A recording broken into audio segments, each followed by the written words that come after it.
Kun raadiyoo sagalee Ameerikaati.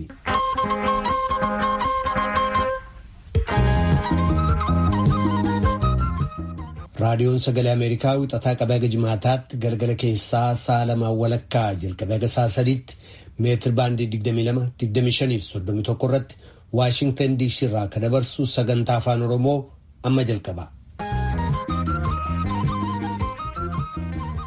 Dhaggeeffattoota keenya jaallatamoo fagoof dhiyoodhaa raadiyoo marsaa intarneetiif saatalaayitii Naayilsaatiin akkasumas feesbuukiidhaan sagantaa keenya hordofaa jirtan martinuu nagaan keenya bakkawwan jirtanitti sinaa dhaqqabu akka mooltan.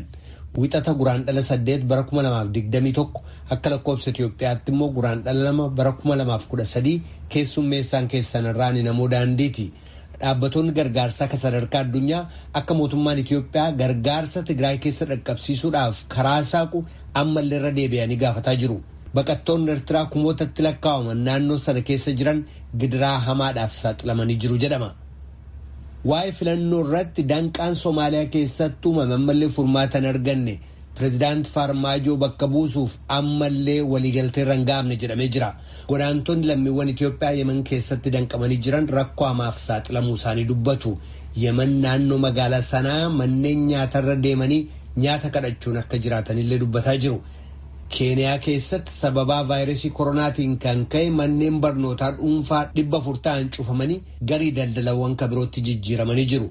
Kanneeniif kabiroodhaaf haga xumura sagantaa keenyaatti nu waliin turaa jenna dhaggeeffattoota keenya. Piroodyuusariin Tamsaasarraa Nugusuu Taamiree, Tamsaasa intarneetiif miidiyaa hawaasummaa akka qindeessitu immoo Tigisti Gammeeti. Oduuf gara tujubeettan sin dabarsa.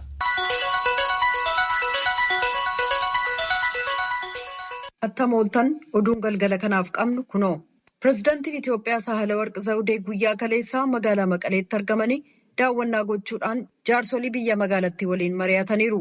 Daayirektarri olaanaan jaarmaya nyaata addunyaa kan WFP David Beasley illee dheengadda magaalattiitti argamaniiru. Mulugeetaa Atsibahaan daawwannaa lamaan ilaalchisuudhaan itti gaafatamtuu waajjira koominikeeshinii bulchiinsa yeroo fi kan naannoo Tigraay Iteenesh Nugusee haasofsiisuun gabaaseera jaallannee dhiyeessa. Pireezidaantiin Itoophiyaa adda Saahilawarq Zawudee dilbata kaleessaa daawwannaa gaggeessuu isaanii bulchiinsi yeroo kan naannoo Tigraayitti itti gaafatamtuu waajjira koominikeeshinii adda Iteenesh Nugusee ibsanii jiru. Sochii hospitaala riferaalaa Haayidar kan Maqalee keessaa daawwachuu isaanii fi dubartoota humnaan gudeeddiin irratti gaggeeffames daawwachuu isaanii dubbatan.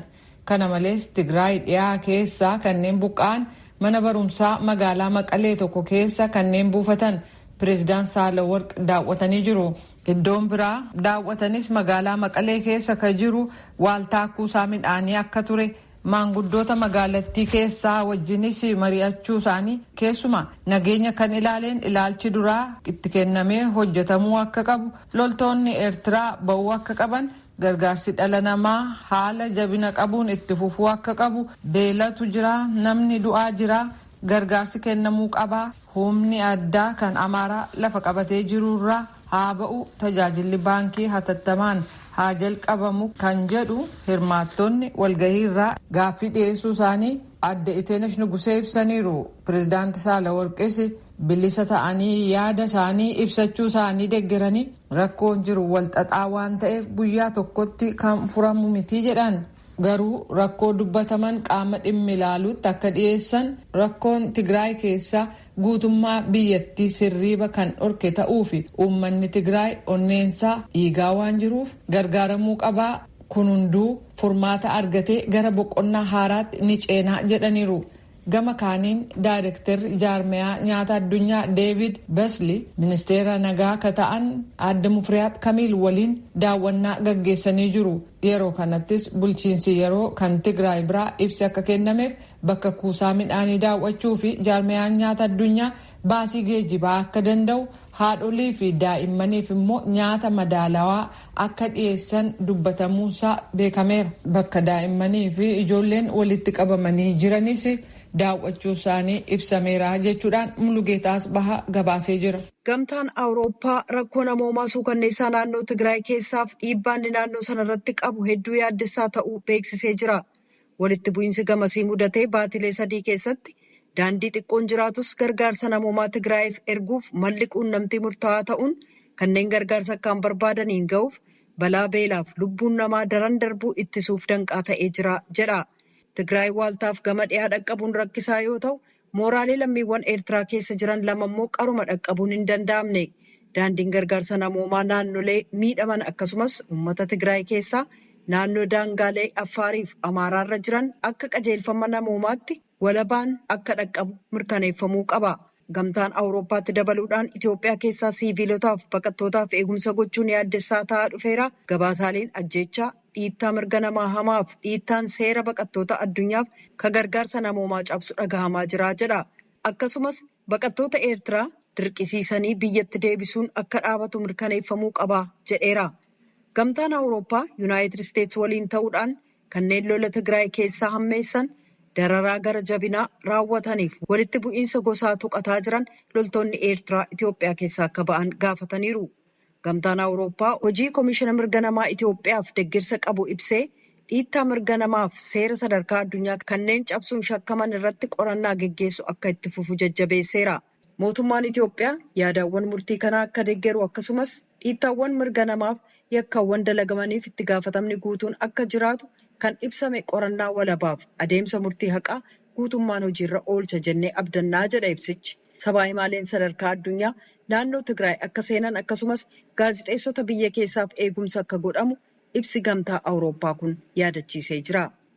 Itoophiyaan ittisa laga Abbayyaaf kan piroojeektii humna ibsaa isheetii bishaaniin guutuuf tarkaanfiin qophaa ishee fudhatte kamiyyuu nageenya biyyoolessaa Sudaan balaarra ka buusu ta'uu ministeerri jal'isiif qabeenya bishaanii Sudaan Yaasir Abbaas sanbata darbe beeksisanii jiran. Sudaan dhimma ittisa laga Abbayyaa laalchisee marii Masrii Sudaaniif Itoophiyaa gidduutti danqamee jiru Yuunaayitid Isteetsi gamtaan Awurooppaaf tokkummaan mootummoota akkasumas gamtaan Afrikaa jaarsummaan gidduu akka seenan gaafachuu ishee Abbaas gaaffiif deebii Rooyiters waliin geggeessaniin beeksisaniiru. Yaaddi isaanii kun kan dhaga'ame lafa qonnaa falmisiisaa daangaa Itoophiyaaf Sudaan irra jiru laalchisee muddamni innaa hammaatee jirutti. Gamtaan Afrikaa dhiyeenya dhimma ittisa laga Abbayyaa laalchisee Itoophiyaa, Sudaaniif Masrii gidduutti mariin akka geggeessamu kan waame yoo ta'u irra deddeebi'uun danqamee jira. Waggaa darbillee mariin jaarsummaa Yuunaayitid Isteetsiin geggeeffame ituun milkaa'in hafe. Abbaas akka jedhanitti Sudaan yeroo ammaa ejjennoo ishee ifaa gochuuf akkasumas furmaataaf dirqama seeraa irra ga'uuf duula dippiloomaasummaaf siyaasaa geggeessuu jalqabdeetti. Fedhiin siyaasaa jiraannaan furmaanni waliinii irra ga'ama jennee abdannaa jedhan. Gamtaan paartilee siyaasaa Somaaliyaa kanaan booda pireezidaanti Mohaammed Abdullaahi Mohaammeediif beekannaa akka hin kennine erga labsanii booda rakkoon siyaasaa biyyattii daran hammaatee jira. Gamtaan sun filannoo hanga geggeeffamutti biyyattiin gaanfa Afrikaa kana akka geggeessu manni marii yeroo ce'umsaa akka biyyoolessaa akka hundeeffamu ibsa gaafatu baasee jira. Gamtichi yeroo hojii pireezidaanti Mohaammed dheeressuudhaaf yaalii godhamu kamiinuu kan hin simanne ta'ullee beeksisee jira. Kan maqaa masoo Farmaajoo jedhamuun beekaman pireezidaantichi waggaa darbe filannoo kallattiin hin ta'iniin xumura waggaa darbee geggeessamuuf ka ture kamarsaa lammataaf filatamuu akka fedhan beeksisan. Hoogganoonni kutaalee biyyaa miseensa ta'an irraa walitti dhufan paarlaamaa filachuudhaan paarlaamaan immoo pireezidaantii filata. Haa ta'u malee Farmaajoon waliigaltee adeemsa filannoo baatii fulbaanaarra ga'ame irraa hoogganoonni mormitootaa boodatti jedhan jechuun himatan. Mohammediif muummichi ministeeraa Hussein Roobalee torban darbe Moqdishoo irraa fageenya kiiloomeetira 500 irratti kan argamu magaalaa Usaam Reebitti miseensota kutaalee biyyaa federaalaa 5 waliin marii kan geggeessan yoo ta'u waliigaltee irra ga'ama abdiin jedhu ture. Mariin sun garuu sanbata darbe ituun milkaa'in hafe. Hoogganoonni miseensota kutaalee Puuntlaandiif Juubaa kanaan booda Mohammed akka pireezidaantitti beekannaan kenninu jedhan. Kan dhaggeeffataa jirtan raadiyoo sagalee Ameerikaa sagantaa afaan Oromooti. Bulchiinsi waraanaa Maayinamaar ilaalchisee hiriirri guddaan geggeeffamu har'a guyyaa sadaffaasaa qabatee jira. Bulchiinsi waraanaa sun Ansaan Suushiif hoogganoota mootummaa to'annoo jala erga oolchee torban tokko darbee jira. Uummanni kurna kumaan lakkaa'amu daandilee gurguddaa Maayinamaar kan magaalaa galma mootummaa Maayaappii taa'uun dabalate daandilee cufuudhaan Maayinamaariin haa oolchinu deemokiraasii barbaanna dhaadannoo jedhu qabatanii akkasumas suuraa Ansaan Suushii qabatanii turan. Poolisiin hiriirtota mormii Maayaappii taa'uun keessaa bittimsuuf bishaan ujummoodhaan itti biifee jira. Hojjettoonni mootummaa kan daandii baaburaa barsiiftotaaf hojjettoota damee adda addaa irratti bobba'anii jiran hookkara hojii dhaabinsaa waan geggeessaniif jecha hiriirri mormii kun boqonnaa haaraatti seenee jira. Tajaajilli intarneetii addaan cite guyyaa tokko booda dilbata kaleessaa bakkatti waan deebi'eef jecha lammiiwwan caasaalee hawaasaa irratti viidiyoo mormii Maayinamaar guutuu keessatti geggeessame akka maxxansaniif carraa kenneefii jira. Hiriirtonni kun bulchiinsa abbaa irree waraanaan barbaannu jechuudhaan Ansaan Suushiif umurii dheeraa hawwanii jiran. Afrikaan kibbaa talaalliin kaampanii Astraazeneekaan jedhamu vaayirasii haaraa biyya ishee keessatti argame irratti hojjechuuf milkaa'inni qabu hagas ta'u qorannaan haaraa ba'uusaa beeksiftee booda duula talaallii COVID-19 kennamuuf ture rarraastee jirti. Jaarmiyaan fayyaa addunyaa haala haaraa Afrikaa kibbaa kana laachisuun wixataarraa walga'ii geggeessaa jira.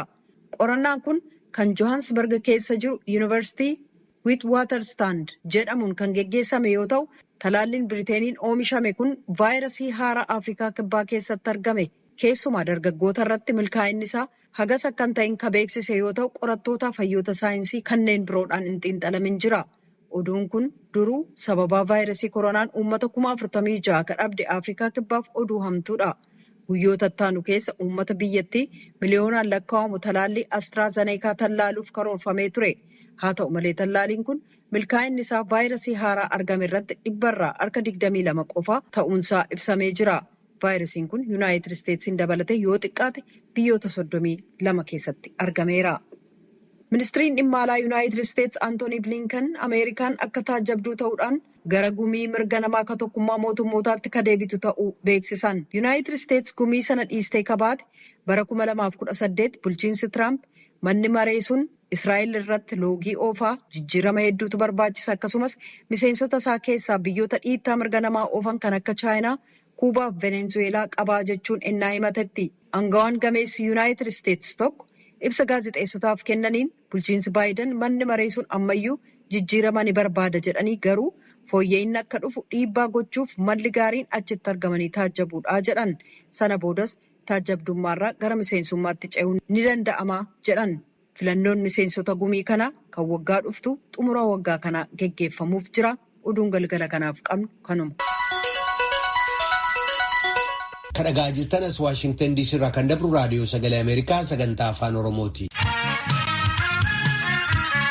Itoophiyaa gama kaabaa bulchiisa naannoo Tigraay waraanaan bututte keessa kanneen jiran baqattoonni Eertiraa 1,000tti lakkaa'aman gargaarsi namoomaaf eegumsi ka baay'ee isaan barbaachisu ta'u jaarmiyaan dhimma baqattootaa akka tokkummaa mootummootaa akeekkachiisee jira. Gargaarsa naannoo sana dhaqqabsiisuudhaaf mootummaan Itoophiyaa akka karaa itti dhaqqabamu banu amma sirra deebi'ee iyyate jaarmiyaan kun gabaasaa Liisaa Shilaayin jaallannitu dhiyeessa. Baatii sadaasa darbe jalqabatti walitti bu'iinsi Tigraay keessaa ituun jalqabameen dura dhaabni baqattootaa kan tokkummaa mootummootaa yookaan UNHCR baqattoota Eertiraa kanneen 96,000 ta'an mooraa 4 keessatti gargaaraa ture. Egaa walitti bu'iinsa sanaa as UNHCR waan mooraa sana keessatti deemaa ture to'achuu akkasumas baqattoota Eertiraa kanaaf gargaarsa barbaachisu raabsuu hin dandeenye. Erga baatii amajjii darbee kaasee Itoophiyaan dhaabbatoota gargaarsaa kan tokkummaa mootummootaa fi kanneen biroo ka dhuunfaan mooraa baqattootaa Tigraay gama kibbaa keessa jiran 2 akka dhaqqabaniif carraa daangeffame kennitee jirti. Sagantaa nyaata addunyaa akka gabaasetti kanneen mooraa sana keessa jiraatan 26,000 ta'aniif nyaata yeroo hatattamaa fi madaalamaa ta'e kennee jira. Garuu jedhe nyaataa fi gargaarsi ka biroon dabalataan barbaachisaadha. Haalli jiru keessumaa baqattoota Tigraay kaabaa keessa jiraniif akkaan hamaadha.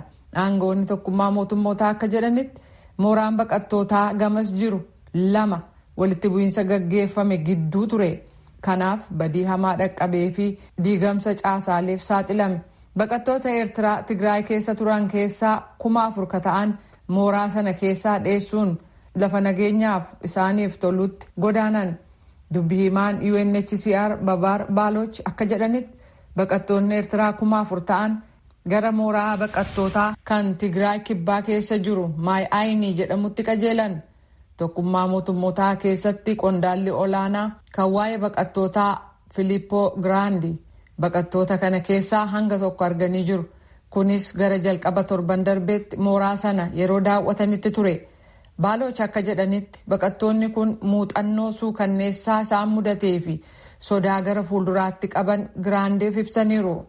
Some said they had resorted to eating leaves because there was no other food available. They also spoke about infiltration. Hangi tokko akka jedhanitti kan nyaatan dhabanii baala nyaachaa turan. Kanneen hidhatan of dhoksuudhaan attamitti mooraa baqattootaa akka seenan ajjechaa butiinsa achitti gaggeeffame dubbatu. Hangi tokko immoo loltoota Eertiraa naannoo sana turaniin gara Eertiraatti akka deebi'an dirqisiifamuu dubbataniiru jedhan. Dhaabni baqattootaa kan tokkummaa mootummootaa UNHCR akka tilmaametti baqattoonni 15,000 hanga 20,000 ta'an mooraa Tigraay kaabaa keessa jiran lamaanirraa dheessuun naannoo dhaqqabuuf rakkisaa ta'etti faca'anii jiru. Hedduun isaanii immoo haala hamaa keessa ka jiran yoo ta'u lubbuu isaanii oolchuuf jecha gargaarsaaf eegumsa barbaadu. Kanaaf jedha UNHCR jaarmiyoonni gargaarsaa guutummaatti Tigraay keessa seenuu akka danda'an karaan banamuu qaba. Kunis haala hamaa duraan ture daran akka hin hammaanne ittisuufi jedha UNHCR. Dhaaba gargaarsa dhala namaa kan tokkummaa mootummootaa yookaan OCHA'n gabaasa dhiyeenya baaseen rakkoo dhala namaa hamaatu as deemaa jira jechuun akeekkachiise. Bulchiisa naannoo Tigraay bakka walitti bu'iinsi gaggeeffametti uummanni miliyoona 2.3 gargaarsa dhala namaa kan hatattamaa lubbuu oolchu isaan barbaachisaa jedha OCHA'n. Somaaliyaa keessatti jimaata dabre kana waa'ee pirezidaantii haaraa filuu irratti hoogganoota mootummaa federaalaaf ka bulchiisota naannoo gidduutti waldanqaa uumame furuudhaaf carraaqqiin godhame eega milkaa'uu hanqate booda paarlaamaan biyyattii immoo sanbata dabre kana yeroo taayitaa pirezidaantummaa amma taayitaarra jiranii kan Abdullaahee Farmaajoo dheeressuuf yaada dhiyaate kuffisee jira. Mohaammed Kaahiyyee Moqdishoorraa akka gabaasetti afooyaa'iin paarlaamaa Somaaliyaa Mohaammed Mursaal Sheek ibsa kennaniin yeroo taayitaa pirezidaant Mohaammed Abdullaahee Farmaajoo kawwixatarraa guraandhala 8 dhumatu dheeressuudhaaf paarlaamaan karoora lafa kaa'een qabuu jedhan. Pirezidaantiif muummichi ministeeraa Mohaammed Hussein Roobalee akkasumas hoogganoonni bulchiisota naannoo 5 sirna ittiin pirezidaantii haaraa filatan irratti mari'atanii eega walii galuu dadhabanii booda ture. Mursaal kana ka dubbatan. Waxaa laga hadlaa waxaa waay doorasho ayaa laga hadlaya iyo goormaa la qaban karaa. Qoonni paarlaamaa biyyattii ammaaf rakkoon uumame kun akka daran hin hammaanne furmaata barbaaduudha malee yeroo mootummaa dheeressuu miti jedhu Mursaal.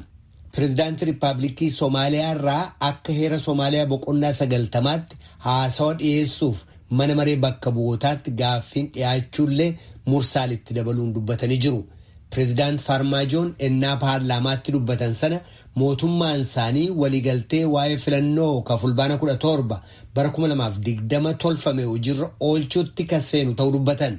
Kun immoo bakka bu'oonni 101 ta'an miseensota paarlaamaa haaraa akka filatan eeyyama.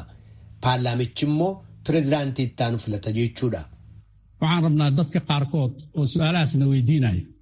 Ajandaa maanta waxaa waaye Pirezidaant Farmaajoon mootummaan isaanii waliigaltee filannoo sana hojiirra oolchuu fi hoogganoota bulchiisota naannoo kanneen waliigaltee sana fudhachuu didan dabalee akka paarlaamaan qaamota siyaasaa ka biroo biyyattii keessatti qooda qaban quunnamuu itti fufee furmaata irra ga'u gaafachuuf qophii ta'uu isaa dubbatan.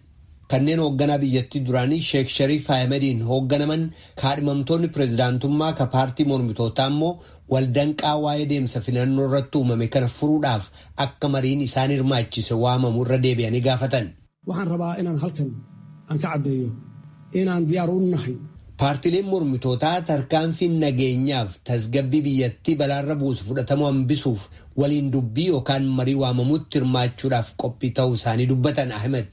Kawaajira tokkummaa mootummootaa biyyattii keessa jiruun hoogganamu hawaasni idil-addunyaas rakkoo nageenyaa uumamuu malu oolchuuf jecha qaamota hunda walitti fidanii dubbachiisuudhaaf carraaqaa jiru. Kadhagaa jirtan as Waashingtan DC irraa kadabru raadiyoo sagalee Ameerikaa sagantaa afaan Oromootti dhaggeeffatoota keenya gara gabaasaatti aanutti ceena. Godaantonni lammiiwwan Itiyoophiyaa Yemen keessatti danqamanii jiran rakkoo hamaa keessa akka jiran himatu. Gara biyyoota giddugaleessa bahaatti qaxxaamuruuf manaa bahanii kanneen Yemen keessatti danqamanii hafan godaantonni kun nyaataaf bakka bultii dhabanii karakkataa jiran ta'u VOA'tti himanii jiru. Yemen naannoo magaalaa sanaa manneen nyaatarra deddeemnee nyaata kadhannee jiraanna jedhu.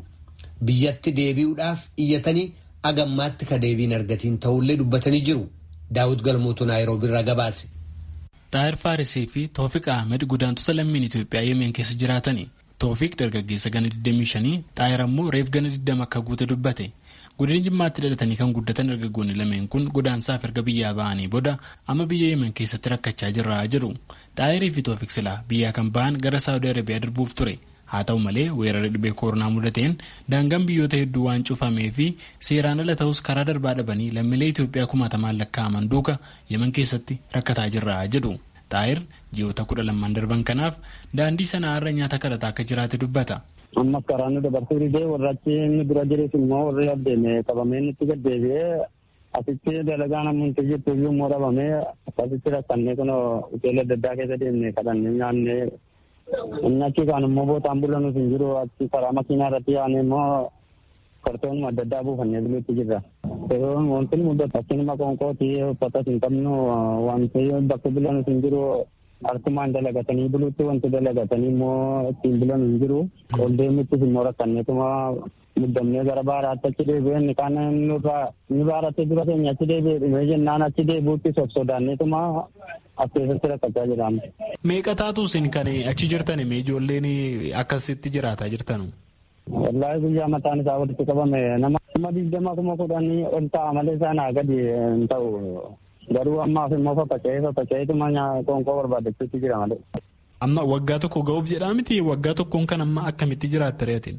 Waggaa tokkoon kan ammoo arganne kadhanneetuma arganne waliin jejeenyeetuma bishaanuma kadhannee dhibneetuma marmaan hidhannee ciisitti jirra.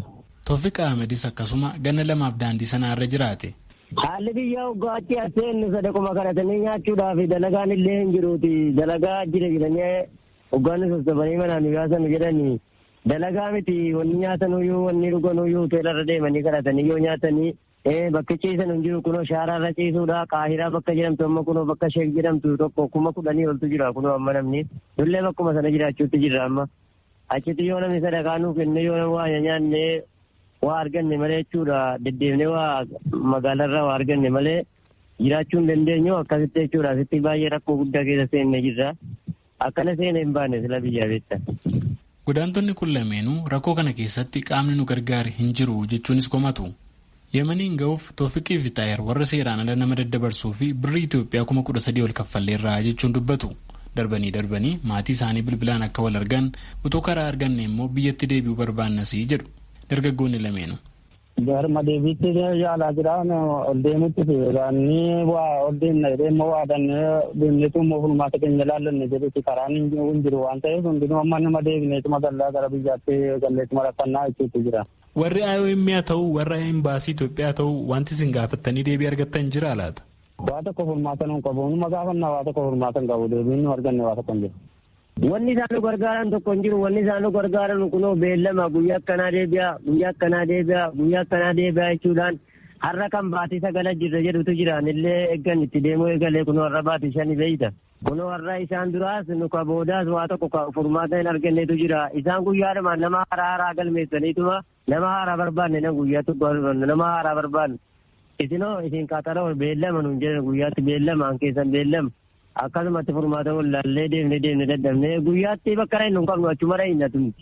Gara biyyaatti deebi'uu feena haa jedhan malee Toofiqii fi Xaayir lammiileen Itoophiyaa 1000 lakkaa'aman kaan Yemeniin jiran biyyatti deebi'uuf karaa hin qaban qarshii harkaa qaban warra isaan biyyatti dabarsaniif kenne waan fixanii fi ofirra deebi'anii galuu miti waan nyaannee bulluu hin qabnu jedhu. Biyya lolli bara 2011 kaasee gooluu Yemen keessa godaantotaa fi baqattoota Itoophiyaa hedduutu jira jedhama. Warra kanas kan gargaaru dhaabbata godaansaa IOM jedhamudha. Dhaabbanni kun haga danda'e baqattootaa fi godaantota kanaaf deeggarsa taasisaan jira jedha. Oliiviyaa Heedan Yemenitti dubbiimtuu IOM rakkoo godaantonni himataniif deebii yoo kennitu jaarmayaan IOM Yemen keessa gatii nama hedduun gargaarsa fidhu jiruu fi dhaabbatichi hunda gargaaruu hin danda'u jechaan dubbatte. Garuu jette Oliiviyaan IOM godaantota addatti miidhaan irra ga'e 34 ta'an Yemen naannoo Edenitti giddugala takka keessatti kunuunsaa jiraachuu dubbatte. Warra miidhame jette kanaafis jaarmayaan IOM nyaata, tajaajila fayyaa, bakka jireenyaa fi gargaarsa kaan kennaa akka jiru eertee warri kun booda yoo fooyya'an fedha isaaniitiin gara biyya isaaniitti geggeeffamu jechuun dubbatte. Warra akka Xaayirii fi Toofiq kaa gara biyyaa galuu fedhuufoo dhaabbanni IOM maal yaadee gaaffii jedhuuf Oliiviyaan IOM mootummaa Itoophiyaa waliin ta'uudhaan sagantaa duraan dhaabate ka godaantota biyyatti deebisuuf karoorfame lafaa jalqabuuf akka jiru himte. Garuu balaliin xiyyaaraa Yemanii gara Itoophiyaa sababa weerara dhibee koronaa waan adda citee fi godaantota kana ammatti biyyatti deebisuun hin danda'amu jechuun dubbatte.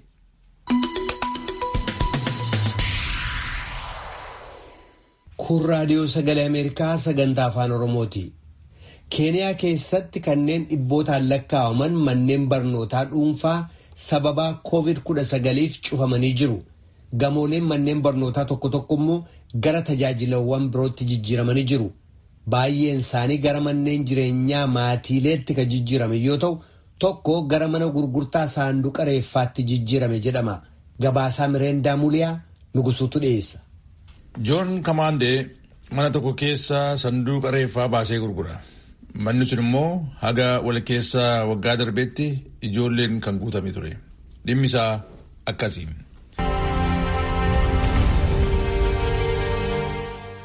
Bilisa amma sanduuqa reeffaa keessaa beetti gurguramu kun haga hagaya darbeetti mana barumsaa daa'immanii abbootii qabeenyaan hoogganamu ture. Sababaa dhibeen koovidii hammaateef cufamuudhaaf dirqame. Amma abbaa haaraa kan ta'e Kamaandaan afaan guuttatee innaa dubbatu cufamuu isaatti gammadaa fakkaata. Babal'ina dhukkuba koronaatu akkan suuqii kana banadhu na dandeessise. Innis manni barumsaa cufamee ijoolleenis manatti waan galteefi ture kan jedhe.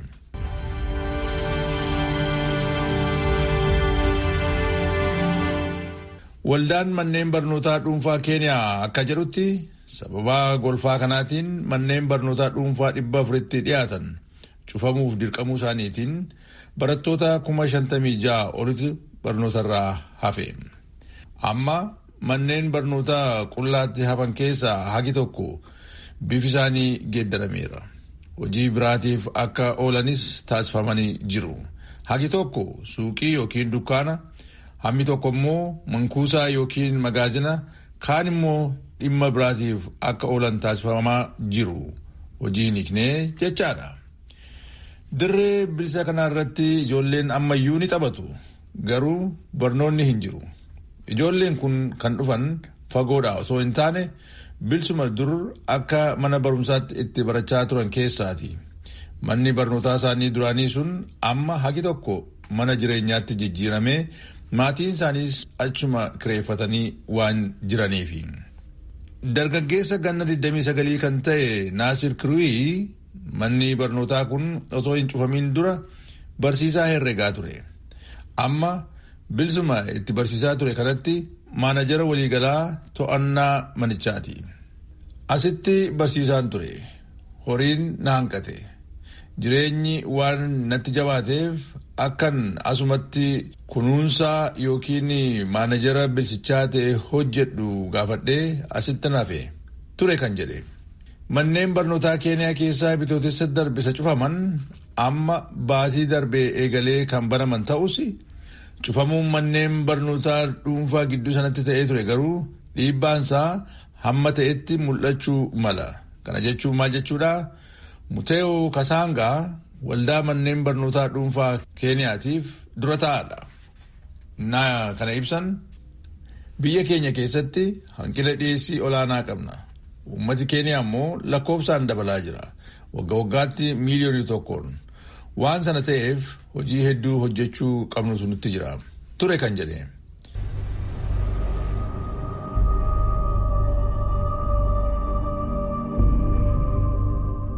Sun kan yaaddesseen kan fakkaatu mootummaan Keeniyaa manneen barnootaa dhuunfaa deeggaruuf akka oolutti fulbaana darbe deeggarsa miiliyoonii 64 waadaa seeneera. Sanaa olitti waan jabaa waadaa seenutu irraa eegamaa jedha gabaasaan Breendaa Weliiniyaa Naayiroobii irraa ergame.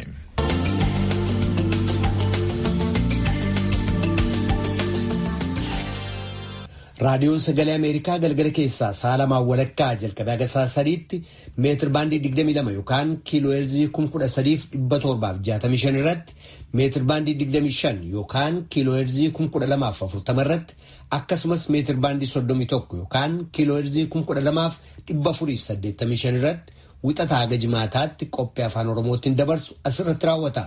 Qophii boruutti walitti deebina dhaggeeffatoota keenya nagaatti bulaa. Amma sagantaa afaan Amaaraatu itti fufa.